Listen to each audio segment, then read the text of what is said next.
ETF index mutual funds నేర్చుకుని stock మార్కెట్లో రాణించాలనుకుంటున్నారా? వెంటనే ఈ నెంబర్కి కాల్ చేయండి. హలో నమస్తే, వెల్కమ్ టు సుమన్ టీవీ. నేను కీర్తి. ప్రస్తుతం మనతో crypto coin analyst and pioneer అయిన మహేష్ గారు ఉన్నారు. వీరితో ఈ రోజు మనం క్రిప్టో కరెన్సీ గురించి కొన్ని విషయాల్ని తెలుసుకుందాం. నమస్తే అండి మహేష్ గారు. యా, పై కాయిన్ గురించి మీరు ఎక్కువ చెప్తున్నారు కదా, సో ఒక డౌట్ నాకు ఏంటి అంటే, నార్మల్గా ఇప్పుడు పై కాయిన్ గురించి మైనింగ్ చేసే వాళ్ళు కానీ తీసుకునే వాళ్ళు కానీ చాలామంది ఏమంటున్నారంటే, అది దాని ప్రైస్ ప్రిడిక్షన్ కొంతమంది ఏమో $3 ఉండబోతుంది అని అంటున్నారు, అండ్ కొంతమంది ఏమో 3 lakhs ఉంటుంది, 3 లక్షల వరకు వెళ్తుంది పై కాయిన్ది అని చెప్పి అంటున్నారు. సో ఏది నిజం అంటారు? మీకు మీ ప్రైస్ ప్రిడిక్షన్ ఏంటంటారు దీనిపైన? సుమన్ టీవీ ప్రేక్షకులందరికీ నమస్కారం అండి. నా పేరు మహేష్ మ్యాగ్నస్. మేడం గారు, ఇప్పుడు మామూలుగా ప్రైస్ ప్రిడిక్షన్ తెలుసుకునే ముందు మనం ఎవల్యూషన్ ఆఫ్ మనీ గురించి తెలుసుకోవాలి మేడం. అసలు కరెన్సీ ఎలా పుట్టిందని తెలుసుకోవాలి. ఎందుకంటే this is the destination of every human being, every country around the globe. ఇది పై అనేది ఫైనల్ డెస్టినేషన్. Final destination. ఆ తర్వాత ఇవి వస్తాయి కానీ వచ్చి వెళ్ళిపోతాయి, కానీ ఇది this is the final destination. So ఇది చెప్పే ముందు ఎవల్యూషన్ ఆఫ్ మనీ గురించి చెప్పాలి. పూర్వం ఎలా ఉండేది అంటే 6000 BC ఆ టైంలో బాటరింగ్ సిస్టమ్ ఉండేది, వస్తు మార్పిడి.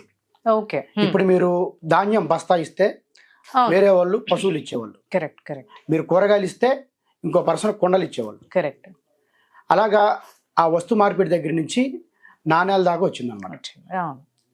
ఆ నాణ్యాలు వచ్చిన టైంలోనే దానికి కొంచెం ముందు గవ్వలు రంగురాళ్ళు అంటా ఉంటారు కదా, నా జోబులో చిల్లి గవ్వ కూడా లేదంటారు కదా, అది అక్కడి నుంచి వచ్చింది. ఆ రంగురాయి సైజుని బట్టి, దాని కలర్ని బట్టి ప్రైస్ ఫిక్స్ చేసేవాళ్ళు.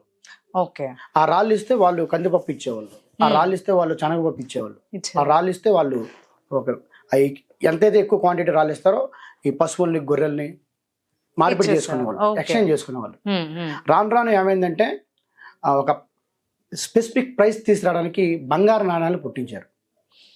ఆ బంగారు నాణ్యాలు ఇప్పుడు 1 గ్రామ్ ఇచ్చారండి, 1 గ్రామ్ ఈక్వల్స్ టు ఇంకో 1 గ్రామ్ సేమ్ యాస్టీస్గా ఉంటుంది. అదే ఆ వెయిట్ని బట్టి ఉన్న బంగారాన్ని గోల్డ్ అయితే ఉందో దాన్ని కరెన్సీగా ఇచ్చేవాళ్ళు, ఇచ్చిపుచ్చుకునేవాళ్ళు, బాటరింగ్ చేసుకునేవాళ్ళు. బంగారు కాయిన్ ఇస్తే ఒక 2 బస్తాలు ధాన్యం ఇవ్వటం, బంగారు కాయిన్ ఇస్తే 2 ఆవులు ఇవ్వటం, దానికి సంబంధించిన సబ్జెక్ట్ ఏదైతే ఉందో.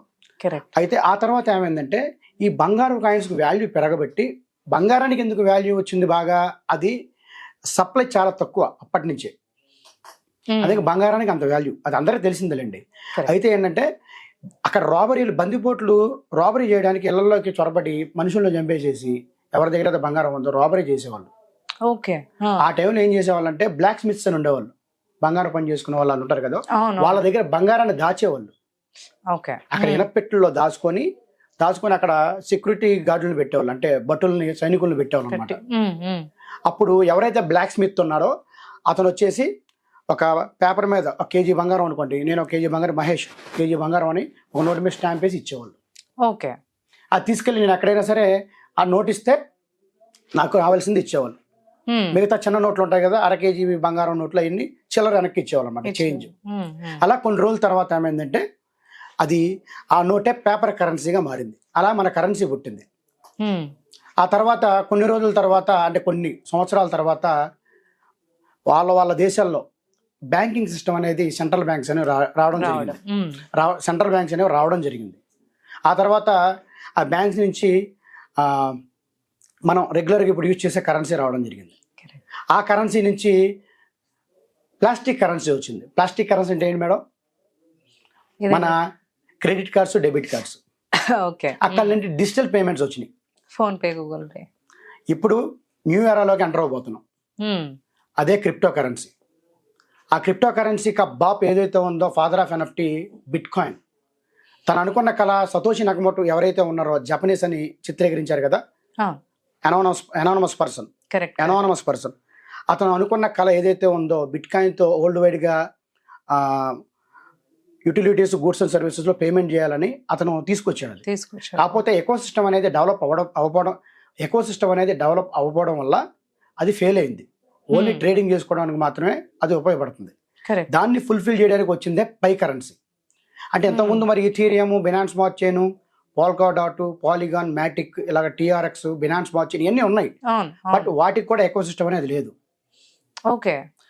ఎకో సిస్టాన్ని ఫుల్ గా క్రియేట్ చేసి మార్కెట్లో తీసుకొస్తున్నారు పై నెట్వర్క్. అయితే ఇప్పుడు ప్రైస్ ప్రిడిక్షన్ ఏదైతే ఉందో పై నెట్వర్క్ది ఒక్కొక్కళ్ళు ఒక్కోలా అంటున్నారు మేడం. అవును. ప్రైస్ ప్రిడిక్షన్ గురించి ముందు మాట్లాడుకునే ముందు ప్రతి ఒక్కళ్ళు 100 బిలియన్ సప్లై ఉంది. 100 బిలియన్ అంటే ఎంత? 10,000 కోట్ల కాయిన్లు.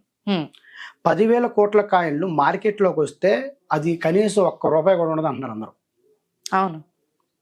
కొంతమంది మార్కెట్లో అంటే ఇంతకుముందు పందా ఎలా ఉండేదంటే మార్కెట్లో ఎక్కువ సర్క్యులేటింగ్ సప్లై ఉంటే డిమాండ్ అనేది తక్కువ ఉంటుంది అని ఒకటి ఉంది. కరెక్ట్. కానీ వాటికి విరుద్ధంగా పై నెట్వర్క్ వస్తుంది. సప్లై 100 బిలియన్ కాయిన్స్ అని అంటున్నారు, ఓకే. కరెక్ట్. కాకపోతే సర్క్యులేటింగ్ సప్లైలోకి ఎంత వస్తున్నాయో మనం చూసుకోవాలి. 100 బిలియన్ పై కాయిన్స్లో అంటే 10,000 కోట్ల పై కాయిన్స్లో 40% of Pi coins Pi core team దగ్గరే ఉంటాయి. ఓకే. 60 బిలియన్ పై కాయిన్స్ ఏవైతే ఉన్నాయో పైనీర్స్ బేస్ మైనింగ్ రేట్ ద్వారా వచ్చే కాయిన్స్, అలాగే రిఫరల్ రివార్డ్స్, లాకప్ రివార్డు కింద పైనీర్స్ వాలెట్లోకి వస్తాయి. రేపు మెయిన్ నెట్కి అప్రాక్స్ నా ఐడియా ప్రకారం అన్ని సోర్సెస్ నుంచి నేను స్టడీ చేసి చూస్తే ఒక 5 to 10 బిలియన్ పై కాయిన్స్ మాత్రమే మార్కెట్లోకి వస్తున్నాయి. ఓకే. ఎన్ని కాయిన్స్లో? 10,000 కోట్ల కాయిన్స్లో ఒక 1000 కోట్లు మాత్రం బయటకు వస్తున్నాయి. 10,000 కోట్లలో 1000 కోట్లు బయటకు వస్తున్నాయి. ఎందుకంటారు అలా? ఎందుకంటే చాలా వరకు పైనీర్స్ మైనింగ్ చేసిన కాయిన్స్ పై కాయిన్స్ ఏవైతే ఉన్నాయో అవి లాకప్లో ఉంటున్నాయి. ఆ లాకప్ 2027లో రిలీజ్ అవుతున్నాయి. ఓకే. ఓకే. మళ్ళీ ఇప్పుడు ఈ పై కాయిన్స్ మళ్ళీ ఎక్స్చేంజెస్లోకి వెళ్ళాలి. ఓకే. డియాప్స్ తీసుకొస్తున్నారు, డియాప్స్లోకి వెళ్ళాలి.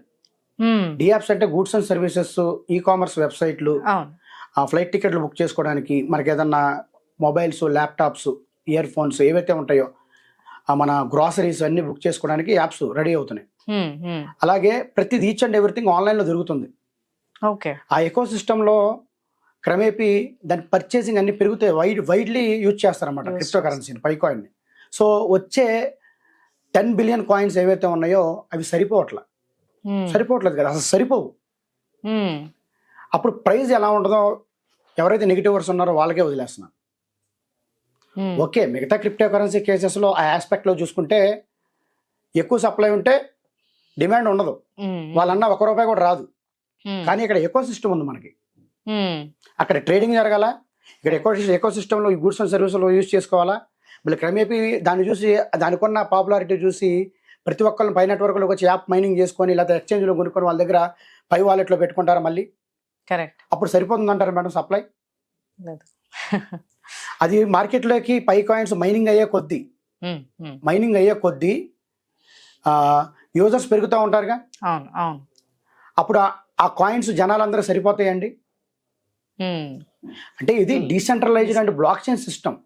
ఫర్ ఎగ్జాంపుల్ ఏంటంటే బ్యాంకింగ్ సిస్టమ్ నుంచి మనం ఇప్పుడు క్రిప్టో కరెన్సీలోకి వస్తున్నామంటే ఒక కారణం ఉంది. ఒక బ్యాంకింగ్ సిస్టమ్ని ఫర్ ఎగ్జాంపుల్ మన ఆర్బీఐ ఉందండి, దాన్ని హ్యాక్ చేయొచ్చు. మామూలుగా హ్యాకర్స్ ఉంటారు నైజీరియా నుంచి. కరెక్ట్. కానీ దీన్ని హ్యాక్ చేయడానికి కుదరదు. ఎందుకు కుదరదు అంటే ఇప్పుడు 100 కంప్యూటర్లు ఉన్నాయి. ఆ 100 కంప్యూటర్లో ఒక డేటాని ఒకళ్ళు దొంగిలించారు. ఆ 100 కంప్యూటర్లో ఉన్న డేటాని ఒక కంప్యూటర్ మాత్రం దొంగిలించారు, మిగతా కంప్యూటర్లో ఆ డేటా అలాగే ఉంటుంది, నిక్షిప్తమై ఉంటుంది. సో అంటే ఒక కంప్యూటర్ నుంచి ఇంకో కంప్యూటర్కి కనెక్టివిటీ ఉంటుంది. వాడు డేటా దొబ్బేసినా సరే, దొంగిలించినా సరే నష్టమేమి లేదు, మన డేటా మన దగ్గర ఉంటుంది, వాడు నాలుగు తీసుకోవడానికి పనిచేయదు. సెంట్రలైజ్డ్ సిస్టమ్స్ ఎలా ఉంటుందంటే ఆ డేటా ఒకటే ఉంటుంది, కాపీ పేస్ట్లు ఏమి ఉండదు. బ్లాక్ చైన్ అంటే connectivity to other multiple systems. Correct. అలాగా డీసెంట్రలైజ్డ్ అంటే, డీసెంట్రలైజ్డ్ అంటే ఏంటి?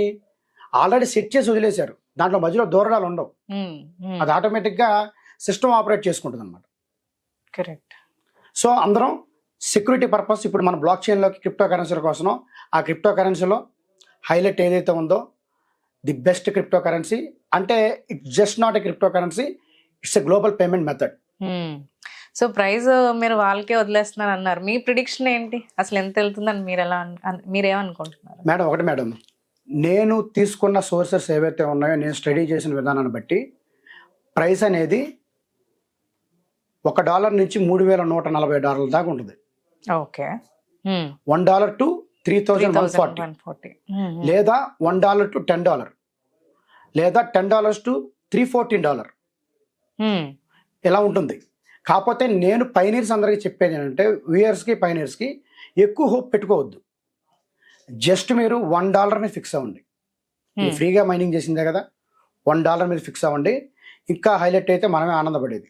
ఓకే అండి, thank you. Okay madam, thank you.